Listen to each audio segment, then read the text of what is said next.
കോട്ടയം നഗരസഭയിലെ 211 കോടി രൂപ കാണാതായ സംഭവത്തിൽ ലോക്കൽ ഫണ്ട് ഓഡിറ്റ് ഒബ്ജക്ഷൻ മാത്രമെന്ന് Thiruvanchoor Radhakrishnan MLA. C&AG report വന്നിട്ടും സർക്കാർ മിണ്ടാതിരിക്കുകയാണ്. ഉദ്യോഗസ്ഥരെ നിയമിക്കുന്നത് സർക്കാർ നേരിട്ടെന്നും തിരുവഞ്ചൂർ രാധാകൃഷ്ണൻ പറഞ്ഞു. ഓഡിറ്റ് പാരയിലെ ഒബ്ജക്ഷന് വേണ്ടി ഇവിടെ ജാഥ നടത്തുന്ന ആളുകളുടെ സത്യം പറഞ്ഞാൽ എന്താ അവരെന്താ പറയുന്നത്? ഞാൻ അതിൽ തർക്കിക്കാനേ ഇല്ല. അവരവരുടെ വഴിക്ക് പോയിക്കോട്ടെ. ഇപ്പം ഇതേ രൂപത്തിൽ വന്നാൽ ഇത് ഒരു കാര്യം കൂടെ കേട്ടോ. C&AG റിപ്പോർട്ടുണ്ട്. Auditor general of India constitutional ബോഡിയാണ്. ഈ ഗവൺമെൻറ്റിനെ കുറിച്ച് 2021-24 അവരുടെ C&AG റിപ്പോർട്ട് വന്നിട്ടുണ്ട്.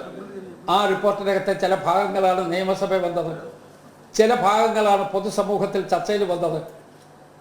അതിൻ്റെ പേരിൽ എന്താ വേണ്ടതെന്നുള്ളത് ഞാൻ പറയണം. ചുരുക്കി പറഞ്ഞാൽ ഇവിടെ ലോക്കൽ ഫണ്ട് ഓഡിറ്റിൻ്റെ അതിനേക്കാൾ എത്രയോ ശക്തിയുള്ള ഭരണഘടനയുടെ പിന്തുണയുള്ള ഓഡിറ്റ് ജനറൽ ഓഫ് ഇന്ത്യ, അത് C&AG controller general of India അദ്ദേഹം നടത്തിയിട്ടുള്ള അവരുടെ ഒബ്സർവേഷൻ അതൊരു ഭാഗത്ത് നിൽക്കുകയല്ലേ. അപ്പോൾ ചുരുക്കി പറഞ്ഞാൽ ഈ ജാഥ ആർക്കെതിരാണ്? ഈ ജാഥ പിണറായിക്കെതിരാണ്.